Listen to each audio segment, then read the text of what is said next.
उन्होंने तो पहले कह दिया आप जीत रहे हैं, आपने चुनाव जीतने की मशीन स्टार्ट करने वाले। बोलिए जल्दी जवाब दीजिए। हाँ चलिए धन्यवाद। अब मैं बहुत सीरियस आपसे जवाब देना चाहती हूँ। पहले तो आप ये देखिए कि ये सारे रिटोरिक्स पर हैं।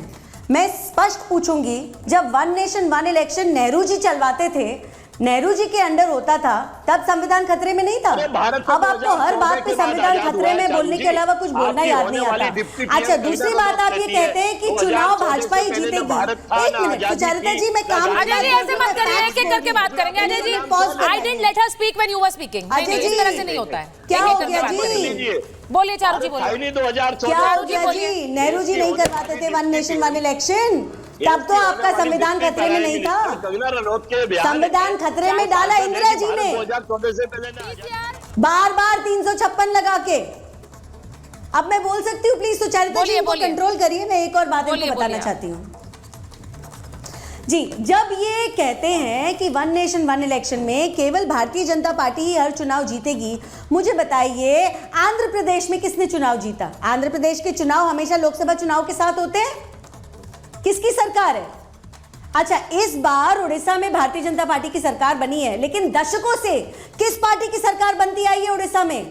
वहां पर भी चुनाव लोकसभा चुनाव के साथ होते हैं, हर बार लोकसभा चुनाव के साथ होते हैं। तो क्या आप ये कहना चाहते हैं कि भारत की जनता को ये पता नहीं है किस मुद्दे पर किस पार्टी को वो वोट देना चाहते हैं? मैं आपको उदाहरण के तौर पे बता रही हूं, चाहे वो उड़ीसा हो, चाहे वो सिक्किम हो, चाहे वो अरुणाचल प्रदेश हो या आंध्र प्रदेश हो, ये सारे के सारे चुनाव जब लोकसभा चुनाव के साथ होते हैं, जनता को मालूम है उन्हें कहां किसके लिए वोट देना है। बिल्कुल स्पष्ट तरीके से सांसद के लिए वो भारतीय जनता पार्टी को चुनते हैं, और हो सकता है विधायक के लिए वो अपनी लोकल पार्टी को चुनते हो। तो जनता को बेवकूफ मत समझिए, अपने सारे के सारे कुकर्म जनता के सर पे मत थोपिए। एग्जैक्टली, अब ये हुआ भी है। दिल्ली एक बहुत बड़ा उदाहरण है।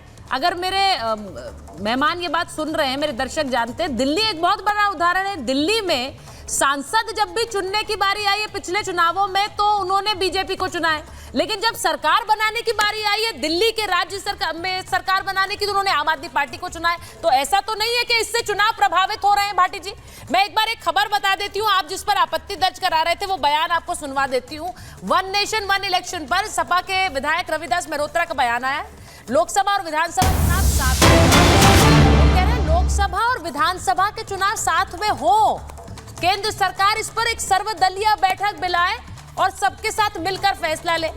वो ये भी कह रहे हैं कि 2027 में यूपी में विधानसभा चुनाव होने हैं, तो केंद्र सरकार संसद भंग कर एक साथ ही चुनाव करा दे। तो वो अपनी तरफ से ये मशवरा भी दे रहे हैं, लेकिन साथ ही साथ तंज कस रहे हैं, लेकिन ये भी कह रहे हैं कि एक सर्वदलीय बैठक बुलाई जाए और हम इसमें समर्थन में हैं। अब इसका क्या मतलब है भाटी जी? ये कंफ्यूजन क्यों है पार्टी का? लगता है एक सर्वदलीय बैठक वो बुला रहे हैं, एक आपको भी बुलानी पड़ेगी पार्टी की और सबको बताना पड़ेगा स्टैंड क्या है। रविदास मेहरोत्रा का अपना व्यक्तिगत बयान है, उनकी वो व्यक्तिगत सोच है। मैं जो बात कर रहा हूँ मैं पार्टी की सोच बता रहा हूँ। हमारी पार्टी इसके विरोध में, पहली बात। दूसरी बात, जो चारू जी कह रही है कि नेहरू जी के टाइम में भी तो होता था, वो क्योंकि 1952 में चुनाव शुरू हुए थे और तो लोकसभा और तमाम विधानसभाओं के चुनाव एक साथ हुए, फिर हर 5 साल पर चुनाव होते रहे। जब तक कोई विधानसभा या लोकसभा बीच में भंग नहीं हुई तब तक वो साथ होते रहे।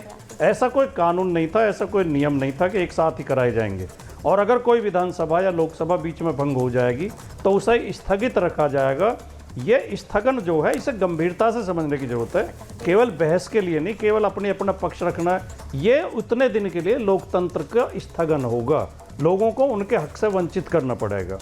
एक मैं महत्वपूर्ण बात ये कहना चाहता हूँ कि जब देश आज़ाद हुआ था तो देश ने जो नीतियाँ बनाई थी वो नीति थी one nation one education, one nation one health, one nation one income. इनमें तो आप आगे बढ़ नहीं रहे, इन पे तो कुछ कर नहीं रहे। आज क्या स्थिति है स्कूल कॉलेजों की, शिक्षा की क्या स्थिति है? सब कुछ निजीकरण हो गया है। गरीब लोग अपने बच्चों को पढ़ा नहीं पा रहे हैं, फीस इतनी महंगी हो गई है। इलाज की क्या हालत है? अस्पतालों में दवाई तक नहीं मिल रही है, लोग दवाई के अभाव में मर रहे हैं। लोग सरकारी अस्पताल आपने बर्बाद कर दिए, सरकारी शिक्षा बर्बाद कर दी। आप वन नेशन वन इलेक्शन पे जोर दे रहे हैं। कल को आप कहेंगे one nation one party one leader. एक ही जो चीन में होता है, जो रूस में होता है, एक ही पार्टी होगी, एक ही लीडर होगा।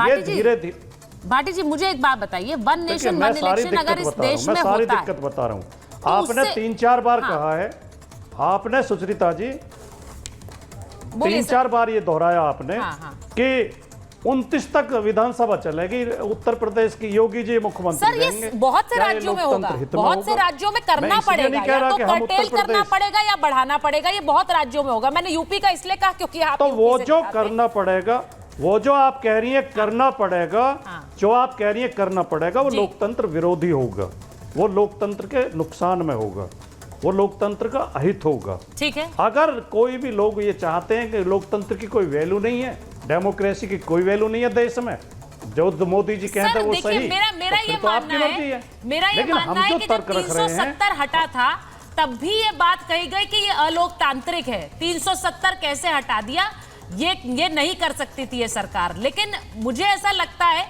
कि जब हम कहते हैं कश्मीर हमारा अभिन्न अंग है तो कई बार कुछ बड़े फैसले लेने पड़ते हैं।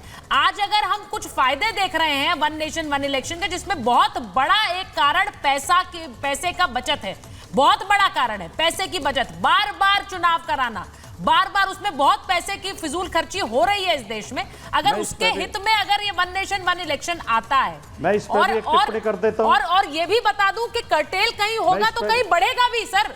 कई कार्यकाल खत्म हो रहे होंगे, कहीं आप विपक्ष की सरकारें होंगी जो बढ़ जाएंगी उस चक्कर में। ऐसा तो नहीं है कि ये एक सिर्फ बीजेपी के रूल स्टेट्स पर लागू होगा। मैं आपके पास आ जाऊं सर, दानिश जी जुड़ गए, एक बार उनके पास चली जाऊं। आपकी आज्ञा हो तो चली जाती हूं, मैं थोड़ी देर बाद आ जाती हूं आपके पास। दानिश कुरैशी साहब, नहीं, अगर एक टिप्पणी चाहे तो मैं इस पे कर दूं 370 वाले पे। हाँ आप बोल कह- दीजिए, चलिए आप जाने का देंगे बिना टिप्पणी के, बोलिए। जम्मू कश्मीर में 370 के बहाने से भी लोकतंत्र की हत्या की गई है। अच्छा, राज्य का दर्जा छीन लिया, लद्दाख को अलग कर दिया, अब देख लद्दाख को केंद्र शासित बना दिया, चुनाव हुए नहीं है, 10 साल में अब चुनाव हो रहे हैं, हाँ। वो भी पूर्ण राज्य का दर्जा नहीं है। हाँ। 370 हटाने के लिए क्या राज्य का विभाजन जरूरी था? क्या राज्य का दर्जा छीनना जरूरी था?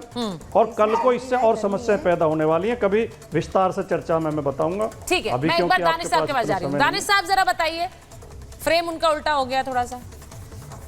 अच्छा, अब फ्रेम चला ही गया है, मैं जा ही नहीं पा रही हूँ। चलिए मैं चारू जी वापस आ रही हूँ। एक बार जरा मैं जो तस्वीर एक सामने आ रही है वन नेशन वन इलेक्शन की, जो बयान आ रहे हैं, मैं वो भी चला रही हूँ क्योंकि ओवैसी साहब ने तो प्रेस कॉन्फ्रेंस कर दी थोड़ी देर पहले। वो कह रहे हैं कि ये भारतीय संघवाद के लिए मौत की घंटी है, मौत की घंटी।